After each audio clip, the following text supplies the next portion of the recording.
Hi, I'm Professor Oz, and I recently started my journey to become a World Tournament TCG player. Guys, we just got the announcement of the new set from Pokemon TCG Pocket, which is called Space-Time Smackdown. Now, this is an amazing upcoming set. It's Gen 4. We go through it in another video that I already prepared, and I'm sitting here editing now. But while editing this video, I thought of another idea for another video, and me not being able to focus on multiple things at once, I decided, let me get this out the way now. So, with that being said, I'm going to do a video about the top 10 cards I believe you should take into A2 with you, because they possibly get a little better with the introduction of tool cards and possibly even rare candy, which allows you to go from a basic to a stage 2, skip your stage 1 completely, and that is a complete game changer, guys. Tool cards and rare candy possibly coming to the, well, tool cards are guaranteed. We already know, we got the confirmation because Pachirisu has a secondary condition on his attack that he does 40 more damage if he has a tool attached. So tool cards are being introduced. Now we just have to wonder, will we get rare candy? And if we do, then these cards, some of these cards that I have here, get so much better. With that being said, let's get into number 10. At number 10, we have Dragonite. Now, Dragonite, pretty OP card, but the reason it doesn't make it into the meta, and the reason it isn't, you know, a top card currently in Genetic Apex and the Mythical Island sets, is because 1, it's a stage 2 Pokemon, and then 2, it's a dragon type, so it requires 2 different type of energies in order for him to get online.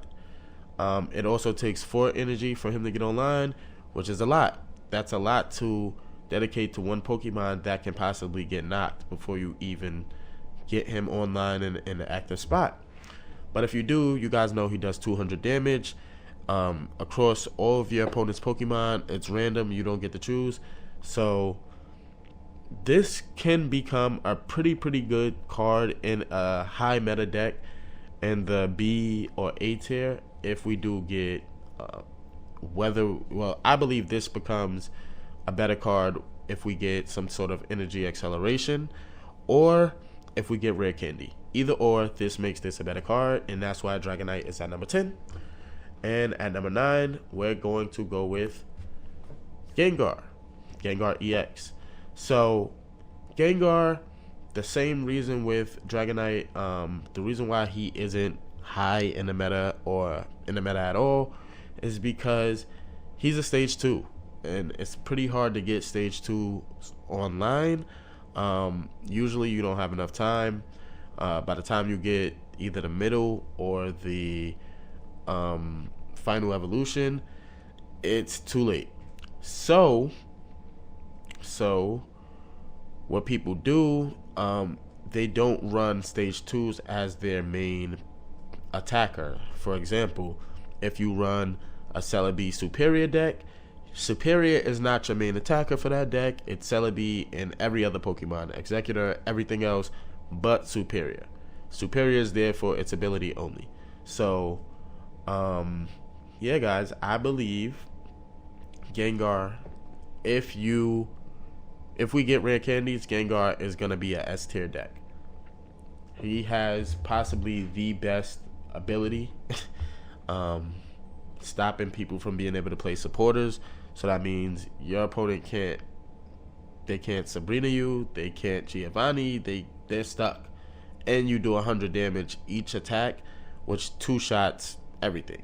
So yeah, this is a pretty powerful card, guys, and honestly, I really do hope we get rare candy soon. I don't know if it's coming in this set, but I know it will be here soon, and Gengar will be a top card once we do get it. So now we go to number 8, and at number 8 we have Vaporeon. Vaporeon is a stage 1. You guys know, evolves from Eevee.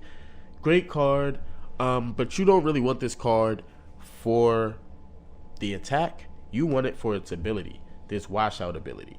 Now, this is going to be a great card to run alongside Palkia. I believe it will. You can set up and get your Vaporeon,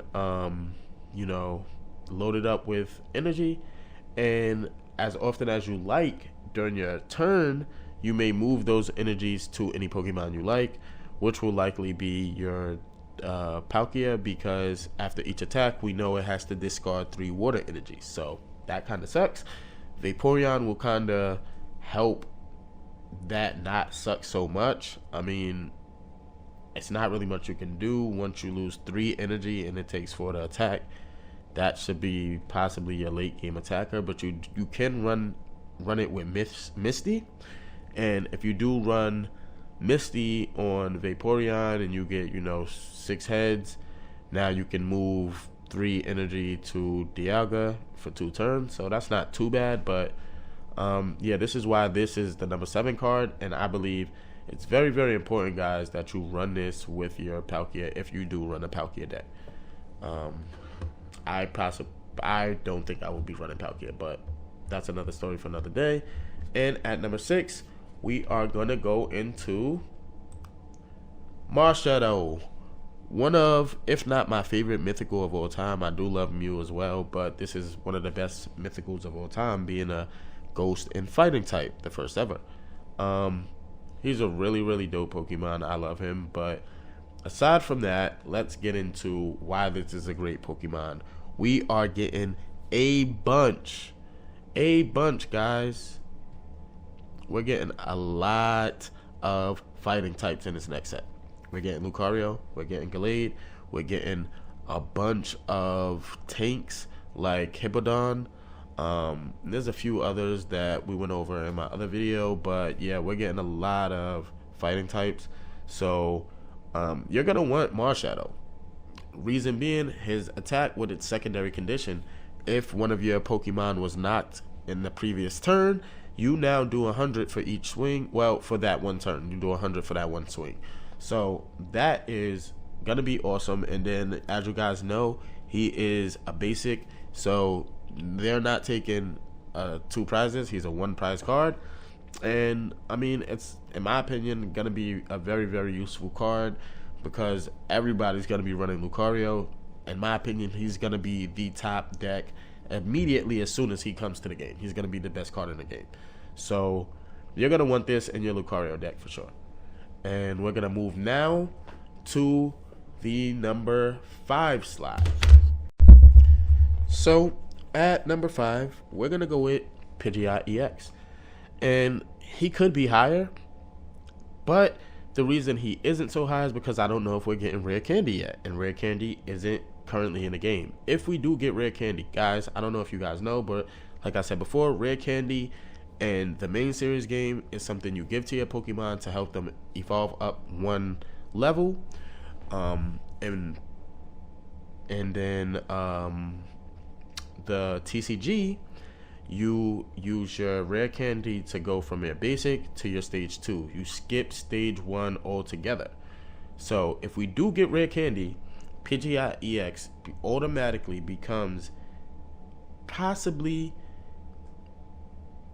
an S tier, I believe S tier deck, because you skip stage 1, you don't have to play any Pidgeotos. I mean, I would play 1 just in case, but you don't have to play any, and you do 80 damage, and for each of your opponent's bench Pokemon,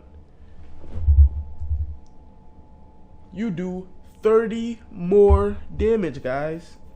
I mean, that is kind of OP. And yeah, I think this deck is gonna be OP if we get Rare Candy. Whenever we get Rare Candy, it don't have to be this next set. It doesn't have to be Space-Time Smackdown. It can be 3 sets later. Whenever Rare Candy is introduced, Pidgeot EX, Gengar, and Dragonite automatically shoot to the top of the tier list. So I advise you guys to get it now, and you don't have to get it through searching from packs. You can trade with your friends, guys. Trading is coming Tuesday, January 28th. So in a couple days, you'll be able to trade. You don't have to go out and spend money on packs or use your hourglasses to get this. You can trade, guys. that would be my advice. Trade for what you don't have or what you need. If you only have one copy of Pidgeot, trade for another one. I'm sure one of your friends will be more than happy to trade because most of us have more than we need of most of these cards. So, yeah, you don't have to spend your hourglasses. I would still continue to save my hourglasses for the next set because we're less than 7 days away now. We didn't even know that. We're 6 days away. So, yeah, guys. Pidgeot EX, make sure you grab one. And we're going to go to the number 4 card. At number 4, in my opinion, we have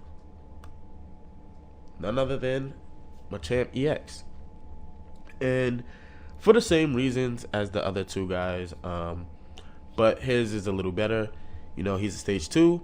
If we get rare candy, he skips stage 1, so that makes him top deck. One of the top decks because similar to Gyarados, he has 180 HP.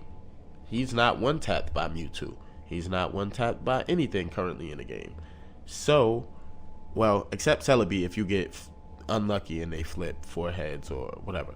But this Pokemon, in my opinion, 120 damage, only 3 energies, and if you skip stage 1, that makes him OP. He becomes an A tier deck. Maybe not S tier, but it could possibly be S tier because it's not going to be only him, you know.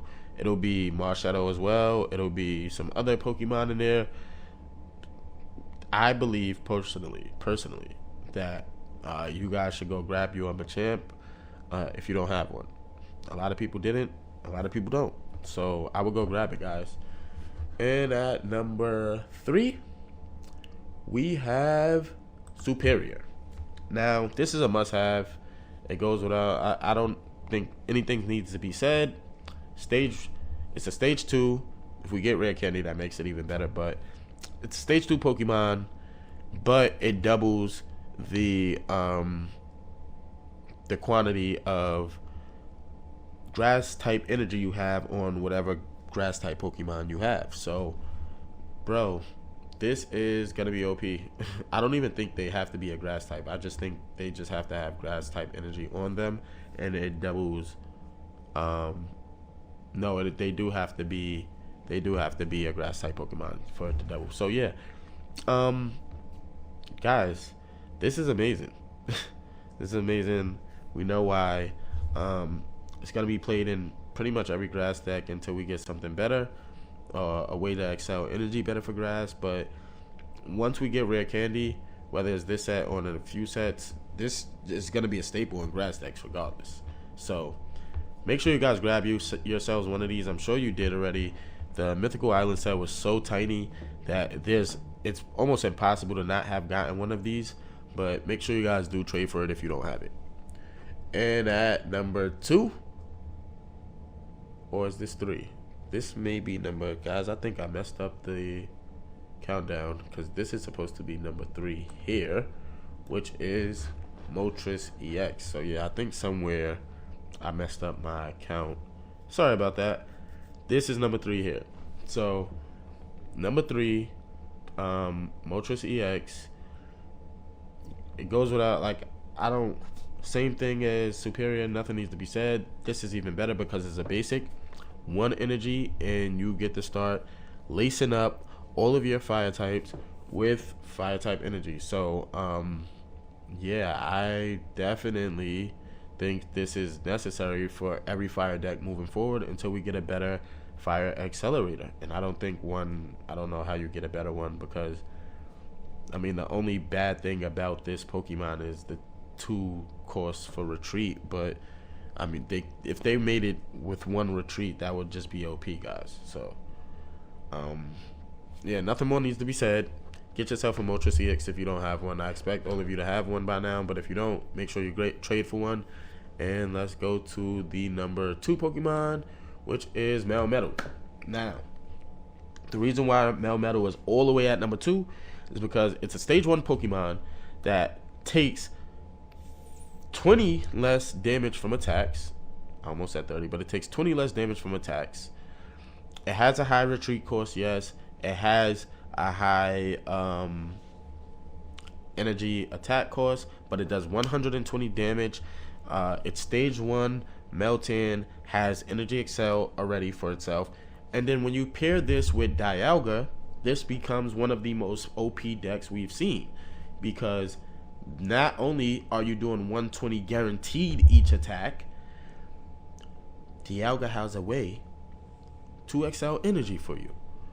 For the cost of only 2 metal energies on Dialga, you do 30 damage to your opponent, and you excel 2 metal energies onto any of your Pokemon. They don't even have to be metal type, but this is going to be a metal type, and that's going to help you get your Melmetal excel faster. I'm so happy because I was trying so hard to run Melmetal. I tried so many different ways.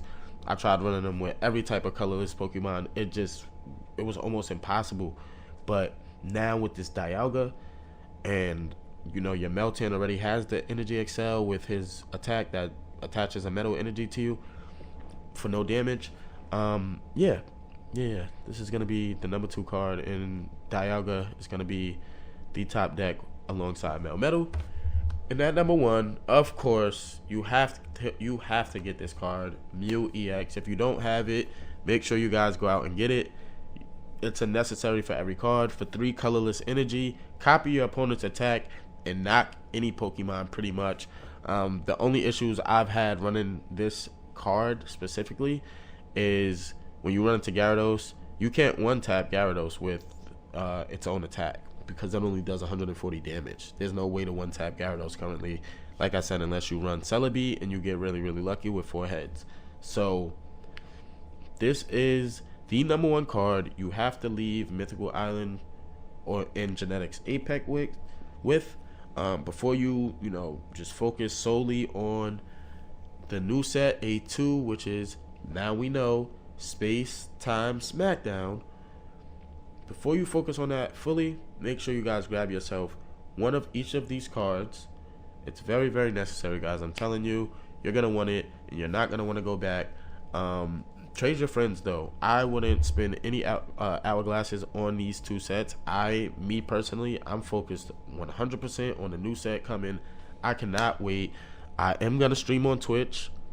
I will post a video of my content that I record, and me opening the packs. I'm going to open 150 packs of the new set, Space-Time. How do I do that, though? 150. I guess I open 70 of each and then 5 of each. I guess that's like the only way, guys, because you can't really open 5 packs. But I guess I would have to like do it where I open 70 of one, 70 of the other, and then 5 and 5. But yeah, I'm gonna open 150, possibly even more, guys. It depends, depends how it's going. If the stream is booming, if a lot of people are there watching and they want me to keep going, then I'll keep going. If not, if I do want to play, so it's not gonna just be me ripping a bunch of packs. It's gonna be me ripping packs, building decks. You guys will get to see me build decks live. My thought process behind some of these decks I'm building. The first deck I am building is gonna be a Riolu Lucario. I'm not gonna run Dialga immediately. I know I just told you guys I was really, really hyped about Melmetal, and I still am, but I feel like that's gonna be the most overplayed deck, as well as Lucario. But I want to get it out the way of me playing Lucario. I want to see how that fighting deck runs with Marshadow. I think it's gonna be a really nice deck. But you guys know I love playing off meta decks, so these meta decks I'm probably not gonna run. I will try to mix things up between the 3 sets, which is gonna be really, really fun. So yeah, guys, that's it. That's what I got for you guys. Stay tuned for my next video, which is gonna be the top 10 trainer cards you guys need before you leave these 2 sets alone. And like I said, you can trade for those as well. But with that being said, it's your favorite professor, Eyes with an A. I'm out. Peace.